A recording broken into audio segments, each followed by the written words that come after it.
नमस्कार साथियों। तो हम लोग प्ले थ्योरीज पढ़ रहे थे। प्ले थ्योरीज देखी हुई थी, उसमें उसकी जो मीनिंग थी और डेफिनेशन थी प्ले थ्योरीज की, वो कल की क्लास में किया हुआ था। आज प्ले थ्योरीज भी स्टार्ट कर दी गई थी। तो हमने पहले जो थ्योरीज पढ़ी हुई थी वो थी हर्बर्ट स्पेंसर के अनुसार।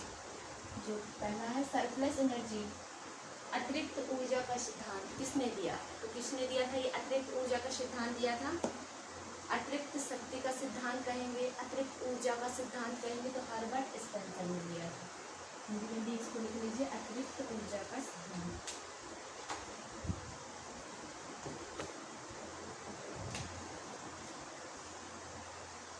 अतिरिक्त ऊर्जा या शक्ति मतलब ज़्यादा से ज़्यादा, आपकी लिमिट से भी तो ज़्यादा हो जाती है अतिरिक्त। तो किस क्या है? अतिरिक्त ऊर्जा या अतिरिक्त शक्ति का सिद्धांत किसने दिया था? ये हर्बर्ट स्पेंसर।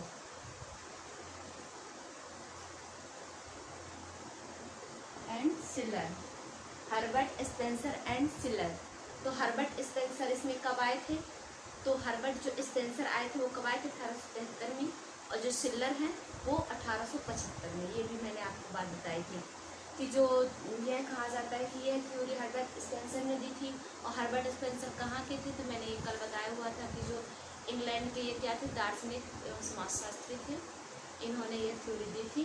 इन्होंने मतलब जो कहा, जो हमारे मतलब बॉडी की जो अतिरिक्त ऊर्जा होती है, अतिरिक्त शक्ति होती है, उसका हम खेलों में कैसे प्रयोग करेंगे, ये इन्होंने इस थ्योरी के माध्यम से बताया था। फिर दूसरी हमने जो देखी हुई थी वो थी एंटीसिपेटिव थ्योरी। एंटीसिपेटिव थ्योरी मतलब कि हमारी जो थी भविष्यदर्शी की धारणा। एंटीसिपेटिव थ्योरी को क्या कहा जा रहा था? भविष्यदर्शी की धारणा। भविष्य दर्शी धारणा। ये किसकी? ये थ्योरी किसके अनुसार थी? Karl Bruce. कौन थे इसके प्रवर्तक? कौन थे इसके प्रवर्तक? थे कार्ल ब्रूस। कार्ल ब्रूस, इन्होंने दो पुस्तकें भी लिखी थी, एक जीव कीड़ा और मानव कीड़ा। इनकी जो बुक थी जीव कीड़ा और मानव कीड़ा। मानव क्रीड़ा, हिंदी में क्रीड़ा, संस्कृत में भी क्रीड़ा मीन्स खेल ही होता है। तो जो एंटीसिपेटिव थ्योरी, भविष्यदर्शी की धारणा, इन्होंने दो पुस्तकें लिखी हुई थी, तो जीव कीड़ा और मानव कीड़ा। इन्होंने मतलब बताया था अपने भविष्य के लिए। इसके और कई नाम थे जितने भी, तो मैंने कल आपको बताए हुए थे कि इसको और कितने नामों से जाना जाता है। पूर्व धारणा, पूर्व का अनुभव, तत्परता की धारणा, इसको किस नाम से जाना जाता था? यहाँ पे रफ करते जाएंगे, यहीं लिखते जाएंगे सभी थ्योरी के बारे में। जैसे पूर्व की धारणा थी, पूर्व की धारणा, पूर्व का अनुभव, और इसी में क्या था? तत्परता भी था। तत्परता की धारणा, तत्परता की धारणा, तत्परता की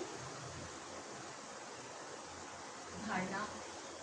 और हम भविष्यदर्शी की धारणा भी इसी को कहा जाता है। पहले ही लिखा हुआ है भविष्यदर्शी की धारणा कि जो मतलब हमारे भविष्य को देख सकती है। तो भविष्य में हमारे खेलों से क्या इफेक्ट होने वाला है, वो सब इसमें। तो इन्होंने इसके जो प्रवर्तक थे, आपको यही याद रखना, सबके प्रवर्तक ही पूछे जाते हैं एग्जाम पे। तो इसके हर्बर्ट स्पेंसर एंड सिलर थे और इसके कार्ल ब्रूस। कौन थे? Karl Bruce. एंटीसिपेटिव थ्योरी, भविष्यदर्शी की धारणा के प्रवर्तक थे वो थे कार्ल ब्रूस। अब हम देखेंगे नेक्स्ट है रिक्रेशनल थ्योरी, मनोरंजन का सिद्धांत। तीसरा क्या है? मनोरंजन का सिद्धांत।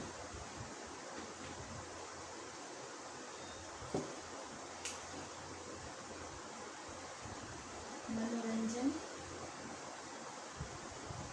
का सिद्धांत। इसके जो प्रवर्तक थे वो कौन है? तो इसका तो आप सभी जानते हैं, क्योंकि ये मनोरंजन का जो सिद्धांत है GTW पैट्रिक, और इसके और कौन थे? तो लोजारस बताया था GTW पैट्रिक। तो पहले लिखेंगे GTW पैट्रिक, GTW पैट्रिक। लोजारस। और क्या बताया था आपको, लोजारस, GTW पैट्रिक और लॉर्ड केम्स, ये सब इन्होंने तीनों ने मिलकर दी है। लॉर्ड केम्स, तीनों नाम याद आपको रखने हैं। रिक्रेशनल थ्योरी, मनोरंजन का सिद्धांत, GTW पैट्रिक, लोजारिस, लॉर्ड केम्स, इन तीनों मनोवैज्ञानिकों को आपको याद रखना है। ये प्रवर्तक थे इसके, और 1883 में दी। और हर्बर्ट स्पेंसर के 2 सन थे, वो भी आपने देखे हुए हैं। तीनों ने मिलकर इन्होंने मनोरंजन का सिद्धांत है जो दिया, मनोरंजन की संख्या दी कि हमें मतलब मनोरंजन से क्या बेनिफिट मिलता है। तो हमें मनोरंजन से क्या है, अगर हमारे बहुत माइंड थका हुआ है, अगर हम कुछ खेल खेल लेते हैं तो उससे हमें ताजगी महसूस होती है, तो आज उबाऊपन दूर हो जाता है, जो हम ऊब रहे थे उबाऊपन दूर हो जाता है, व्यक्ति क्या है आनंद में हो जाता है, स्फूर्तिदायक हो जाता है। ये सब चीज़ें मनोरंजन से हमें मिलती हैं। फिर है अगला है रिसेपरेटरी थ्योरी। रिसेपरेटरी थ्योरी जो पुनरावृत्ति की धारणा, इसको क्या कहते हैं, पुनरावृत्ति की धारणा। पुनरावृत्ति की धारणा, ये देखिए मतलब इसमें कंफ्यूज मत हो जाइएगा, ये रिक्रेशनल है, ये रिफ्लेटरी थ्योरी है, ये पुनः वाला है। इसमें पुनः ऊर्जा प्राप्ति का सिद्धांत इसको कह सकते हैं, इसको रिक्रेशनल को, क्योंकि हमें मनोरंजन से क्या है पुनः ऊर्जा की प्राप्ति हो जाती है। जो एनर्जी हमारी लॉस होने लगती है तो मनोरंजन से हमें भी वो वापस आने लगती है, तो इसे पुनः ऊर्जा का सिद्धांत कह सकते हैं। लेकिन ये क्या है, पुनरावृत्ति का सिद्धांत, रिफ्लेटरी थ्योरी, पुनरावृत्ति का सिद्धांत इसको कहते हैं। और इसको क्या कहते हैं, पुनर्कथन या अवलोकन का सिद्धांत। पुनर्कथन या क्या कहेंगे, अवलोकन का सिद्धांत। अवलोकन, ये अगर आपको वर्ड मिलते हैं तो कौन सी थ्योरी है, ये इंग्लिश में एक ही वर्ड रहेगा, हिंदी में कई नामों से आपको पूछ सकता है। तो ये किसकी थ्योरी है, इसके जो प्रवर्तक थे, इसके जो प्रवर्तक हैं वो है स्टेनली हॉल। कौन है, जी स्टेनली हॉल। जी स्टेनली हॉल, जी स्टेनली हॉल है इसके प्रवर्तक। अब इन्होंने क्या किया, इन्होंने अपने जो इनके अनुभव थे, इन्होंने अपने अनुभवों को दोबारा से क्या किया, दोबारा से अनुभव करते हुए उस चीज़ का मतलब दोबारा से अनुभव करके, और इसे मनोरंजन का सिद्धांत से क्या मिलता जुलता सा है, ये मतलब जस्ट विपरीत है उसका, उसमें ऊर्जा मिलती है लेकिन इसमें अनुभव किया गया, जो हमारा पहले का वो है उसमें अनुभव किया गया है। अनुभव के बाद इसको हम और कई नामों से भी जानते हैं, मैंने बता दिया कि पुनरावृत्ति, पुनः पहले की जो हमारी वृत्ति है उसका अनुभव करना, पूर्व का अनुभव करना, पूर्व अवलोकन, पूर्व कथन, या हम कह सकते हैं ये सिद्धांत हमारे अतीत को दोहराता है। ये सिद्धांत क्या करता है, हमारे अतीत को दोहराता है। पुनः मतलब होता है पहले का है, यह सिद्धांत हमारे किसको दोहराता है, अतीत को दोहराता है। यह सिद्धांत हमारे अतीत को दोहराता है, अतीत को दोहराता है। तो कौन सा सिद्धांत आपके अतीत को दोहराता है, तो पुनरावृत्ति का जो सिद्धांत है वो हमारे अतीत को दोहराता है, ये आपको याद रखना है। अब जो अगली नेक्स्ट होगी,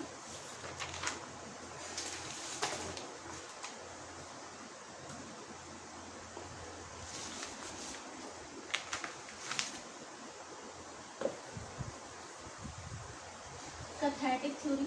तो कैथेटिक थ्योरी तो आप सभी जानते हैं किसकी है, ये अरिस्टोटल मतलब अरस्तु की है। कैथेटिक थ्योरी को कहा जाता है हिंदी में कहते हैं विरेचन या विरेचन का सिद्धांत। विरेचन,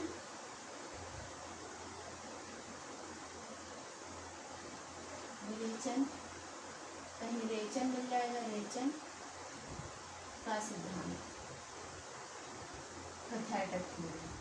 और ये किसकी है, प्रवर्तक इसके कौन है, अरस्तु। अरस्तु मतलब अरिस्टोटल, जो अरिस्टोटल इसके प्रवर्तक हैं, और इनके साथ है सिगमंड फ्रायड, अरिस्टोटल और सिगमंड फ्रायड।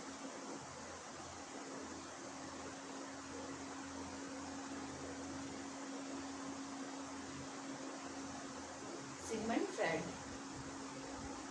तो आपको याद रखना है, ये इन्होंने कब दी है, तो 1900 याद रखना आपको।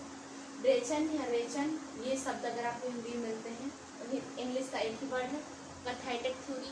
कैथाइटिक थ्योरी के प्रवर्तक हैं अरस्तु, नहीं मिलते हैं तो सिगमंड फ्रायड या अरस्तु, दोनों मिलते हैं तब भी अरस्तु, दोनों का ऑप्शन में एक लोग को तो जरूर दिया जाएगा। कैथाइटिक थ्योरी किसकी है, रेचन या ब्रेचन का सिद्धांत किसने दिया है, तो अरस्तु और सिगमंड फ्रायड ने मिलकर दिया है। इनका मानना था कि स्वभाव की दृष्टि, जो स्वभाव की दृष्टि है वो क्या है, क्रीड़ा है, खेल है, और स्वभाव से ही खेला जा सकता है। अरस्तु एक क्या थे, अरस्तु ने एक नाटक लिखा हुआ था दुखांत। अरस्तु ने क्या लिखा था, एक नाटक लिखा था, उन्होंने एक नाटक लिखा था, नाटक दुखांत,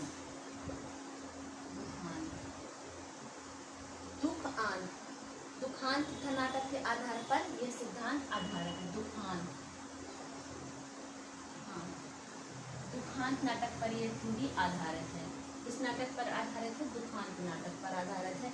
इन्होंने कहा था स्वभाव की दृष्टि से खेल क्रीड़ा है, सबकी स्वभाव की दृष्टि से क्या है, खेल क्रीड़ा है।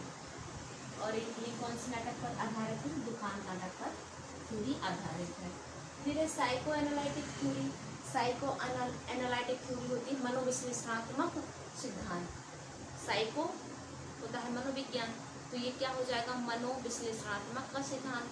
तो मनोविश्लेषणात्मक सिद्धांत किसने दिया है, सिगमंड फ्रायड ने दिया है। मनोविश्लेषणात्मक सिद्धांत, मनोविश्लेषणात्मक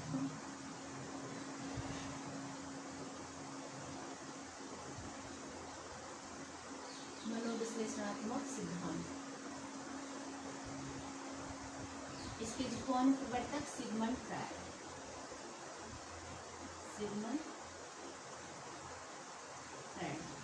इसके प्रवर्तक कौन है, सिगमंड फ्रायड। 1956-39 कौन है, 1956 और 1939।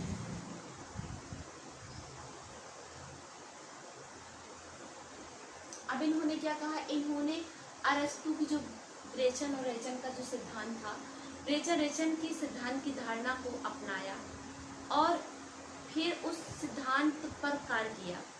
इन्होंने ब्रेचन और रेचन की सिद्धांत की धारणा थी, उसको अपनाया, अपने पर उतारू किया और फिर उस पर कार्य किया।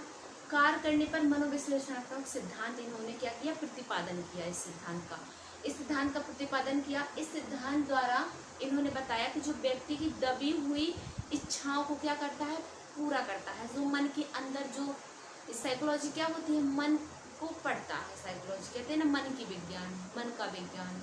तो ऐसे इन्होंने जो मनोविश्लेषण जो सिद्धांत दिया, इन्होंने क्या कहा, जो व्यक्ति की इच्छाएं हैं जो दबी हुई हैं, दबी हुई इच्छाओं को क्या करता है, ये पूरा करता है।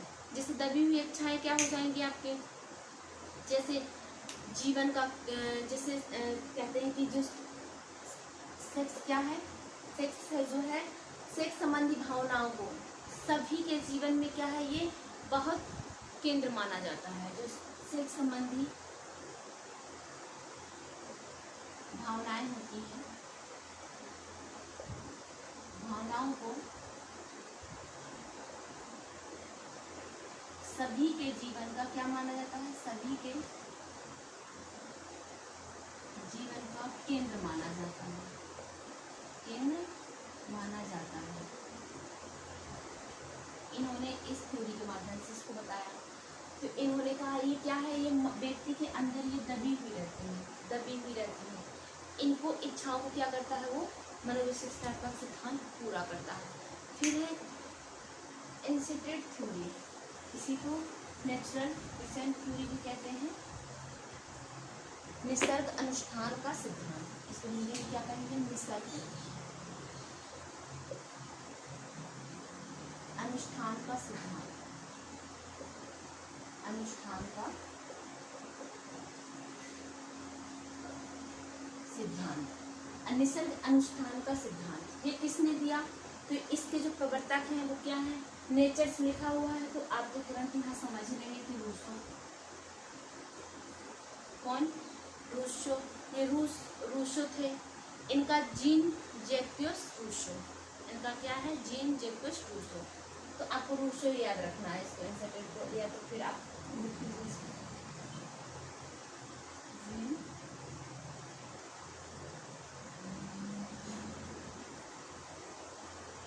Rousseau, gene Jacques Rousseau.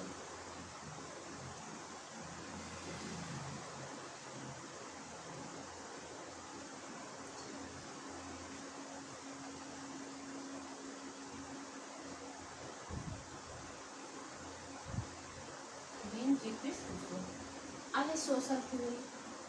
Social theory, अब हम पढ़ेंगे सोशल थ्योरी।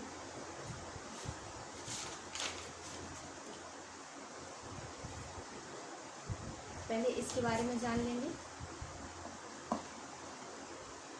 इन्होंने एक अमेली नामक निबंध लिखा था। इन्होंने इनके मिशन में इन्होंने क्या किया? इन्होंने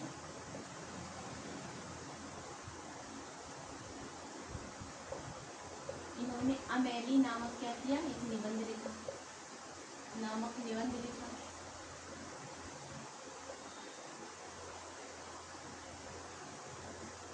इन्होंने एक अमेली नामक निबंध लिखा। इसी के द्वारा समझाया और कहा। इस निबंध के थ्रू क्या किया?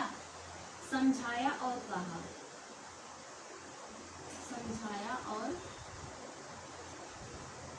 कहा। इन्होंने एक अमेली नामक निबंध लिखा और समझाया और कहा कि खेल प्राकृतिक है। खेल क्या है? समझाया, कहा खेल प्राकृतिक है।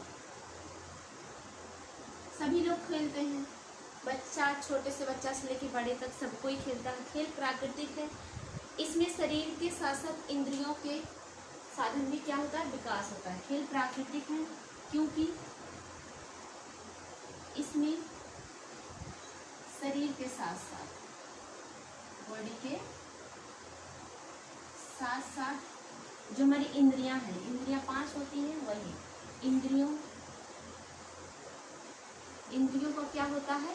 विकास होता है। इंद्रियों का विकास होता है। इन्होंने प्लेटो के विचार पर ये कहा। किसके विचार थे? प्लेटो के विचारों का इन्होंने क्या लिया था? सहारा लिया था। प्लेटो के विचारों का सहारा लिया। जो प्लेटो की थिंकिंग थी, जो विचार थे, जो वर्ड थे, वो इन्होंने लिए और इन्होंने खेल को प्राकृतिक बताया, जिससे हमारी बॉडी का तो डेवलपमेंट होता ही, विकास होता ही है। साथ साथ जो हमारी इंद्रियां हैं, वो इंद्रियां क्या होती हैं? इंद्रियां को जो साधन है वो क्या है? एक्टिवेट होते हैं। इन्होंने कहा है मूवमेंट एजुकेशन, जो होता है हमारा क्या है? जो मूवमेंट होता है, हमारी बॉडी का जो मूवमेंट है, ये सब चीज़ें हम खेल से मूवमेंट एजुकेशन में इसमें प्रयोग करके बच्चों को सिखाया और बताया। खेल खेल में बच्चों का जो फिजिकल एक्टिविटी कराई और इसी में बच्चों को खेल खेल में चीज़ें, बहुत सारी चीज़ें सिखाई। खेल खेल में बच्चा सीख भी सकता है, पढ़ सकता है, इन्होंने बताया। अब अगला देखेंगे सोशल थ्योरी।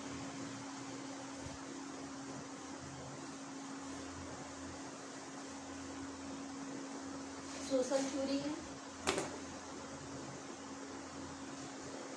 सामाजिक संपर्क का सिद्धांत। इसको आप समझ लेंगे। कॉन्टेक्ट होता है सामाजिक संपर्क का सिद्धांत। संपर्क का, ये हटा दिए, लिख लिए होंगे आप लोग। संपर्क का सिद्धांत। अब इसके जो प्रवर्तक हैं वो कौन है? तो इसके प्रवर्तक भी क्या है? रूसो हैं। और रूसो एवं लॉक, 2 लोग हैं सब। रूसो एवं लॉक। सोशल थ्योरी किसकी है? तो रूसो एवं लॉक की है। सभी समाजशास्त्री व मनोवैज्ञानिकों को इन्होंने क्या बताया है कि जो सभी समाजशास्त्री हैं, सभी समाजशास्त्री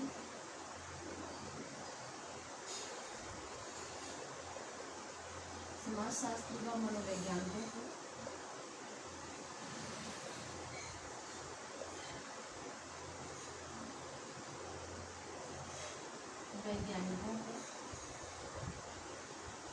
इन्होंने क्या है, सभी समाजशास्त्री व मनोवैज्ञानिकों ने खेल को मनुष्य के सामाजिक व्यवहार का, वैज्ञानिकों ने खेल को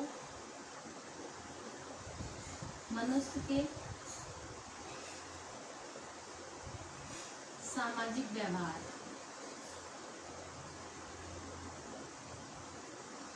जो मतलब क्या है, सामाजिक व्यवहार का अत्यंत महत्वपूर्ण हिस्सा कहा है। सामाजिक व्यवहार का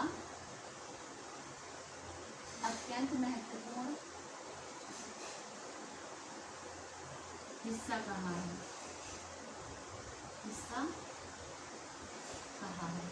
तो इन्होंने क्या कहा कि सामाजिक संपर्क का सिद्धांत। अब खेल से हमारा सामाजिक संपर्क तो होता ही है, क्योंकि हम जब खेलने एक देश से दूसरे देश जाते हैं या टीम में खेलते हैं लोगों से, अकेले तो व्यक्ति खेल नहीं सकता, क्योंकि खेल एकल भी होता है और टीम गेम भी होता है। टीम के लिए हमें क्या होता है, टीम बनानी पड़ती है, तो कई लोगों से कांटेक्ट होता है। अब फिर हम एक ही जगह, एक इंटरम्यूरल तो हमेशा करते नहीं रहेंगे प्रतियोगिता, एक्स्ट्राम्यूरल भी होती है, दूर जगह खेलने जाते हैं, तो लोगों से क्या है, सामाजिक संपर्क बढ़ता है, लोगों से जान पहचान बढ़ती है और हमारा व्यवहार भी अच्छा होता है। तो इन्होंने क्या कहा है, जो सभी समाजशास्त्री और मनोवैज्ञानिकों ने खेल को कहा है कि जो सामाजिक व्यवहार का क्या है, ये इम्पोर्टेंट महत्वपूर्ण हिस्सा है। इससे हमारा सामाजिक व्यवहार और मनोवैज्ञानिक दोनों व्यवहार क्या है, डेवलप होते हैं।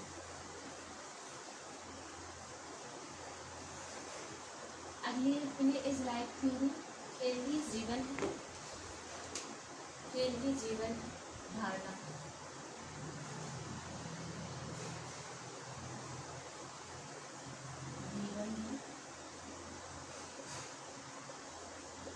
ये किसने दिया है, प्लेज लाइफ थ्योरी, तो जॉन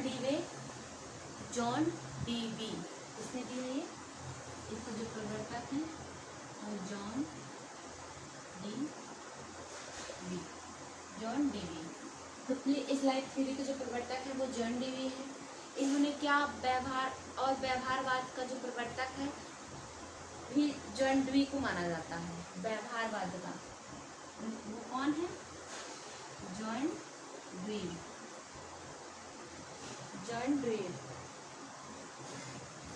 ये व्यवहारवाद के प्रवर्तक, व्यवहारवाद के प्रवर्तक याद रखना आपको।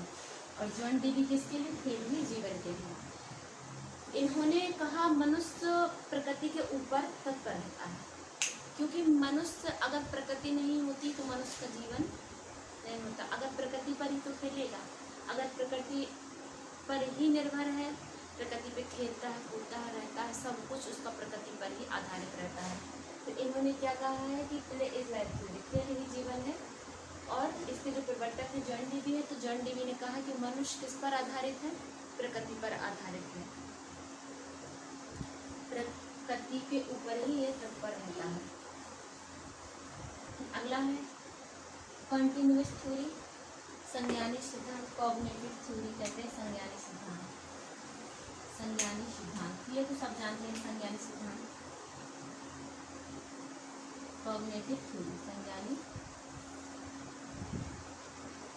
कॉग्निटिव थ्योरी आप सब जानते हैं कि कॉग्निटिव जो थ्योरी है वो किसने दी, इसके प्रवर्तक कौन है, तो जीन पियाजे, सभी जानते हैं इस थ्योरी को, जीन पियाजे। आप स्टार्टिंग से पढ़ते आ रहे हैं जीन पियाजे, इसके प्रवर्तक कौन है, जीन पियाजे हैं। और जीन पियाजे को इसका प्रवर्तक माना जाता है। ये कहाँ के हैं, तो ये स्विट्जरलैंड के थे। ये कहाँ के निवासी थे, जीन पियाजे स्विट्जरलैंड के निवासी थे, स्विट्जरलैंड के निवासी थे। जीन पियाजे कहाँ के निवासी थे, स्विट्जरलैंड के निवासी थे। इन्होंने खेल ही बालक को अपने, इन्होंने क्या कहा है, इन्होंने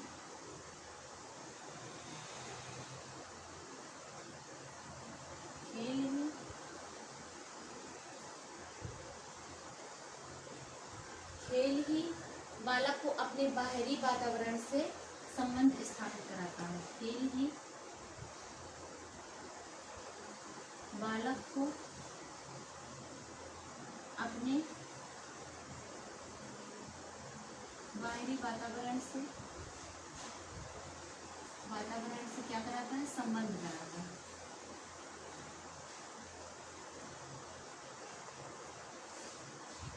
संबंध स्थापित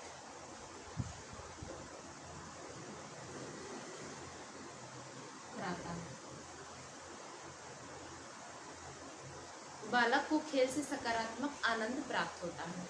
नेगेटिविटी नहीं आती है। बालक को खेल से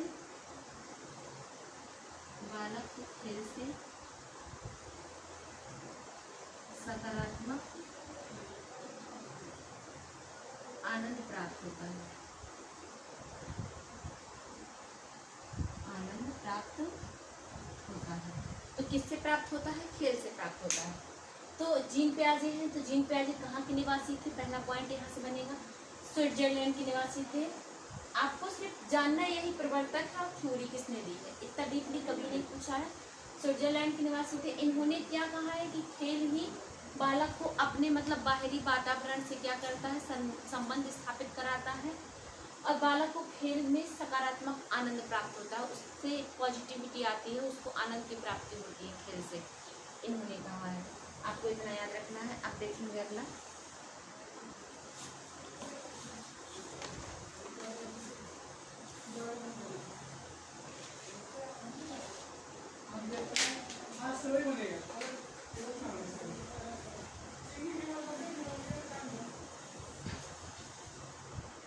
ईगो एक्सपेंशन थ्योरी, अहम विस्तारण धारणा।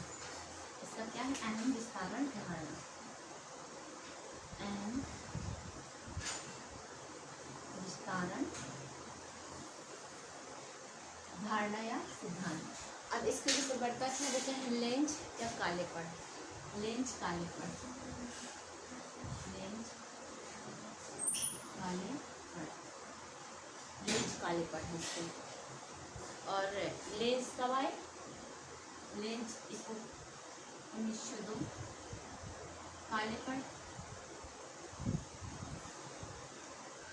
कालेपन का अलग है, ये है 1911। ये थ्योरी किसके उस पर है?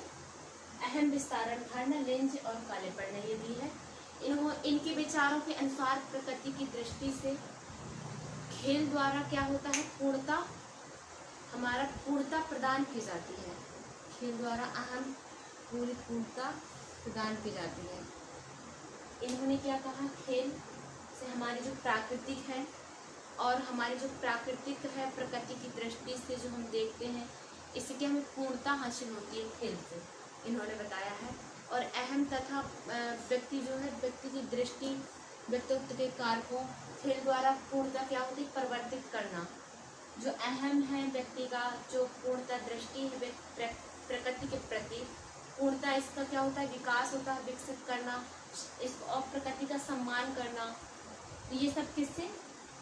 अहम प्रवृत्ति की धारणा खेल से ही व्यक्ति में जागृत होती है।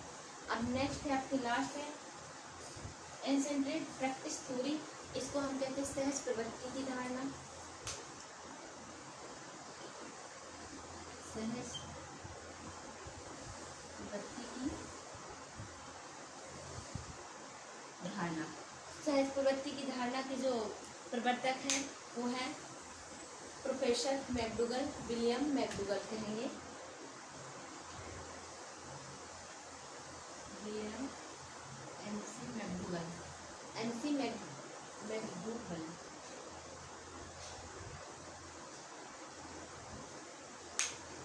तो आपने थ्योरी देखी, थ्योरी ऑफ सरप्लस एनर्जी, अतिरिक्त ऊर्जा का सिद्धांत किसने दिया है? हर्बर्ट स्पेंसर ने दिया है। एंटीसिपेटरी थ्योरी किसकी है? कार्ल ब्रूश की है, जिन्होंने 2 बुकें लिखी थी, जीव कीड़ा और मानव कीड़ा। और इन्होंने क्या कहा है? तो अगली जो है रिकेशनल थ्योरी, मनोरंजन का सिद्धांत, DTW Patrick, लोजारिस, Lord James.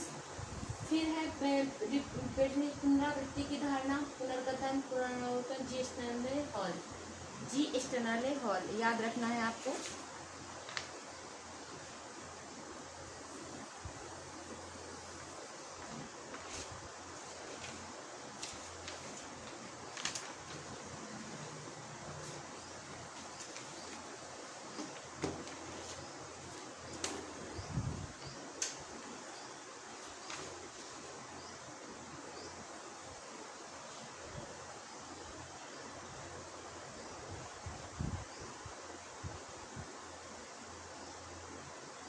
Pathetic theory विरेचन है विरेचन का सिद्धांत, अरस्तु या सिगमंड फ्राइड।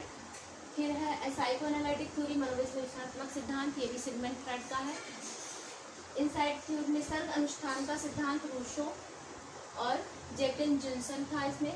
सामाजिक संपर्क का सिद्धांत रूसो एवं लॉक, बेन लॉक या लॉक, रूसो एंड लॉक। खेल ही जीवन की जॉन डेवी। संज्ञानी सिद्धांत जीन पियाजे।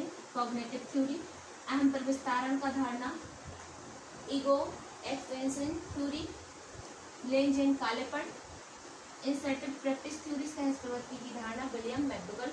तो आपको जो इसमें याद रखना है जो इम्पोर्टेंट है जिससे हर एग्जाम में क्वेश्चन पूछा गया है, तो पहली हर्बर्ट स्पेंसर या सिल्लर को याद रखना है और कार्ल बुश याद रखना है आपको। रिक्रिएशनल थ्योरी जो मैंने ऊपर लिखी हुई है ये आपको याद रखना है, तीनों कोई ऑप्शन में आएगा। पुनरावृत्ति की धारणा याद रखना है, रेचन का सिद्धांत, मनोविश्लेषणात्मक सिद्धांत और सोशल थ्योरी, निसर्ग अनुष्ठान का सिद्धांत। ये हर एग्जाम में संज्ञानी सिद्धांत ये भी पूछा गया है, ये आपको इतना याद रखना है। ये हर एग्जाम में इससे क्वेश्चन पूछा गया है, तो आपको ये थ्योरी बहुत ज़्यादा अच्छे से याद कर लेनी है, बाकी याद आपको रखना है। लेकिन ये इम्पोर्टेंट है इतनी जितना मैंने हाईलाइट किया हुआ है, इससे हर एग्जाम में क्वेश्चन पूछा गया है। जो थ्योरी थी वो समाप्त हो गई और आपकी साइकोलॉजी भी एंड हो गई। अब इसके बाद आप बता सकते हैं कि कौन सा सब्जेक्ट स्टार्ट किया जाए फिजिकल एजुकेशन में, उसी को शुरू किया जाएगा। आज के लिए इतना ही, पूछ रही है बस में। Thank you.